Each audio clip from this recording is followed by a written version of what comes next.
ಈಗ ಈ ನಮ್ಮ ಗವರ್ನರ್ ಅವರಿಗೆ ನಾಲಾಯಕ್ ಅಂತ ಈ ಸರ್ಕಾರದಲ್ಲಿ ಅನೇಕ ಜನ ಮಂತ್ರಿಗಳು ಹೇಳಿದ್ರು. ನಾನು ಹೇಳೋದಕ್ಕೆ ಬಯಸ್ತೇನೆ, ಈ ಸರ್ಕಾರ ನಾಲಾಯಕ್. ಕರ್ನಾಟಕ ರಾಜ್ಯದಲ್ಲಿ ಈ ಸರ್ಕಾರ ಏನಿದೆ ಇದು ಜನವಿರೋಧಿ ಸರ್ಕಾರ, ಇದೊಂದು ನಾಲಾಯಕ್ ಸರ್ಕಾರ ಅಂತ ನಾನು ಹೇಳೋದಕ್ಕೆ ಬಯಸ್ತೇನೆ. ಎರಡನೇ ಸಂಗತಿ, ಏನು ಪಾರ್ವತಿ ಅವರು ಪತ್ರ ಬರ್ದಿಲ್ಲ ಅಂತ ಏನು ಹೇಳಿದ್ರು, ಆ ಪತ್ರವನ್ನ ಬರ್ದಿದ್ದಾರೆ ಅನ್ನೋದಕ್ಕೆ ನಿನ್ನೆ ಎಲ್ಲ ಟಿವಿಗಳಲ್ಲಿ ಬಂದಿದೆ. ಆದ್ರೆ ಅಫಿಷಿಯಲ್ ಆಗಿ ಆ ಪತ್ರವನ್ನ ನಾನು ಬಿಡುಗಡೆ ಮಾಡ್ತೇನೆ. ಪತ್ರದಲ್ಲಿ ಏನಿದೆ ಅನ್ನೋದನ್ನ ನಾನು ಆಗ್ಲೇ ಓದಿದೆ.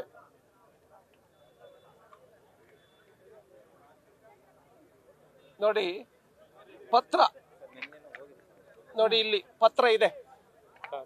ಪತ್ರ ಏನ್ ಬರ್ದಿದ್ದಾರೆ, ನಮಗೆ ವಿಜಯನಗರ ಬಡಾವಣೆ 3 ಮತ್ತು 4ನೇ ಹಂತದಲ್ಲಿ ಸೈಟ್ಗಳು ಕೊಡಿ ಅನ್ನೋಂಥ ಪತ್ರ ಇದು. ಅದಕ್ಕೆ ಆ ವಿಜಯನಗರ ಬಡಾವಣೆ ಅನ್ನೋಂಥದಕ್ಕೆ ವೈಟ್ನರ್ ಹಚ್ಚಿದ್ದಾರೆ. ಇಲ್ಲಿದೆ ಪತ್ರ. ನಾನು ಹೇಳ್ತೀನಿ, ನನ್ನ ಹೆಂಡತಿ ಸಾರ್ವಜನಿಕ ಸಭೆಗಳಿಗೆ ಬರೋದಿಲ್ಲ, ಯಾವುದೇ ಕಾರ್ಯಕ್ರಮಗಳಿಗೆ ಬರೋದಿಲ್ಲ, ಆದ್ರೆ ಪತ್ರ ಬರ್ದಿಯಾರಲ್ಲ, ಇದನ್ನಾದ್ರೂ ಮಿಸ್ಟರ್ ನರಿಯಾ ಅವರು ಒಪ್ಕೊಳ್ತಾರ? ಮಾನ್ಯ ನರಿಯಾ ಅವರು, ಹುಲಿಯಾ ಅಲ್ಲ ಅವರು, ನರಿಯಾ, ನರಿ, ಗುಳ್ಳೆ ನರಿ, ತೋಳನು ಅಂತಾರ ಅವರಿಗೆ. ನಮ್ಮ ನರಿಯಾ ಅವರು ಒಪ್ಕೊಳ್ತಾರ ಅನ್ನುವಂಥದ್ದನ್ನ ನಾನು ಕೇಳ್ತೇನೆ. ಮೂರನೇ ಸಂಗತಿ, ಇವರು ಭ್ರಷ್ಟ ಸರ್ಕಾರವನ್ನೇ ನಡೆಸ್ತಾ ಇದ್ದಾರೆ. 1950ಕ್ಕಿಂತ ಹೆಚ್ಚು ಸೈಟುಗಳನ್ನ ಈ ಸರ್ಕಾರ ಬಂದ ಮೇಲೆ ತಮಗೆ ಬೇಕಾದವ್ರಿಗೆ, ಕೆಲವ್ರಿಗೆ 25, 30, 40 ಬೇನಾಮಿ ಹೆಸರುಗಳಿಗೆ ಸೈಟ್ಗಳನ್ನ ಹಂಚಿದ್ದಾರೆ ಅನ್ನುವಂಥದ್ದಿದೆ. ಇದನ್ನ CBIಗೆ ಕೊಡಿ, ನಿಮಗೇನಾದ್ರು ದಮ್ ಇದ್ರೆ, ತಾಕತ್ತಿದ್ರೆ CBIಗೆ ಕೊಡಿ ಅನ್ನೋದನ್ನ ನಾನು ಹೇಳ್ತೇನೆ. DKಶಿ ಅವರು ಇವತ್ತು ನೀರಿನ ದರವನ್ನ ಹೆಚ್ಚು ಮಾಡ್ತೀವಿ ಅಂತ ಹೇಳಿದ್ದಾರೆ.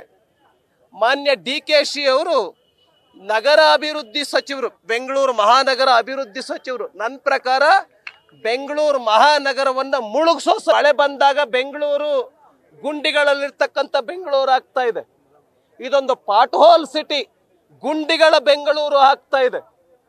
ಇವ್ರ ಹತ್ರ ದುಡ್ಡಿಲ್ಲ ಅಂತಾನೂ ಕೂಡ ಹೇಳಿದ್ದಾರೆ. ಸ್ಯಾಲ್ರಿ ಕೊಡಕ್ಕೆ, ವೇತನ ಕೊಡಕ್ಕೆ, ಸಂಬಳ ಕೊಡಕ್ಕೂ ದುಡ್ಡಿಲ್ಲ ಅಂತ ಹೇಳ್ತಾ ಇದ್ದಾರೆ. ಹಾಗಾಗಿ ನಾನು ಹೇಳ್ತೇನೆ, ನಿಮಗೆ ಗ್ಯಾರಂಟಿಗೆ ದುಡ್ಡು ಕೊಡಕ್ಕೂ ದುಡ್ಡಿಲ್ಲ. ಒಂದ್ ರೀತಿ ದಲಿತರ ಅಭಿವೃದ್ಧಿಗೆ ಇಟ್ಟಂತ ಹಣವನ್ನ 25,000 ಕೋಟಿ ಬೇರೆ ಬೇರೆಯವ್ರಿಗೆ ಹಂಚಿದಿರಿ. ಮತ್ತೆ ಮಹರ್ಷಿ ಅಭಿವೃದ್ಧಿ ನಿಗಮದಲ್ಲಿ 82 ಕೋಟಿ, 89 ಕೋಟಿ ಭ್ರಷ್ಟಾಚಾರ ಆಗಿದೆ ಅಂತ ಸ್ವತಃ ಒಪ್ಕೊಳ್ತಿದ್ದಾರೆ.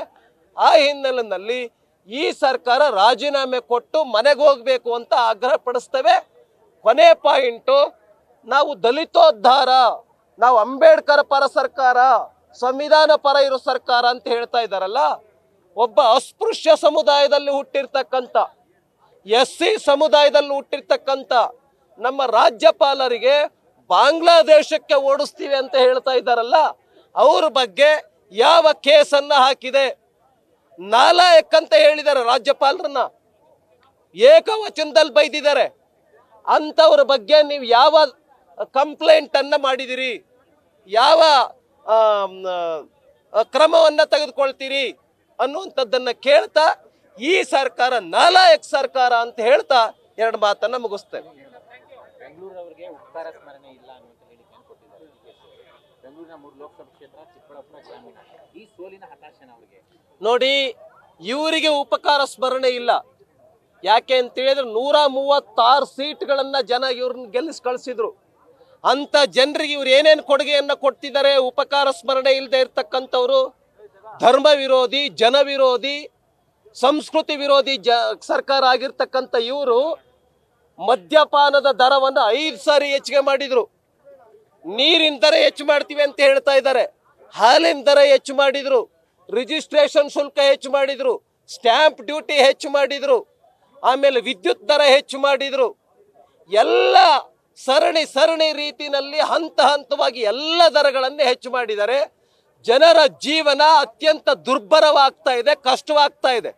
ಆದ್ದರಿಂದ ಉಪಕಾರ ಸ್ಮರಣೆ ಇಲ್ಲದೆ ಇರ್ತಕ್ಕಂಥ ಸರ್ಕಾರ ಇದು. ಇದು ದಲಿತ ವಿರೋಧಿ ಸರ್ಕಾರ, ಜನ ವಿರೋಧಿ ಸರ್ಕಾರ, ಸಂವಿಧಾನ ವಿರೋಧಿ ಸರ್ಕಾರ ಇದು. ಆದ್ರಿಂದ ಈ ನೀರಿನ ದರ ಹೆಚ್ಚಿಗೆ ಮಾಡ್ತೀವಿ ಅಂತ ಏನು ಹೇಳಿದ್ರು, ಒಂದು ವೇಳೆ ನೀರಿನ ದರ ನೀವೇನಾದ್ರು ಹೆಚ್ಚಿಗೆ ಮಾಡಿದ್ರೆ ನಿಮ್ಮನ್ನ ಜನ ಕ್ಷಮಿಸೋದಿಲ್ಲ, ನಿಮ್ಮನ್ನ ಮನೆಗೆ ಕಳಿಸ್ತಾರೆ ಜನ ಅನ್ನೋದನ್ನ ನಾನು ಹೇಳೋದಕ್ಕೆ ಬಯಸ್ತೇನೆ. ನ್ಯೂಸ್ ಫಸ್ಟ್ ನಿರ್ಭೀತಿಯಿಂದ ನಿಮ್ಮ ಪರವಾಗಿ.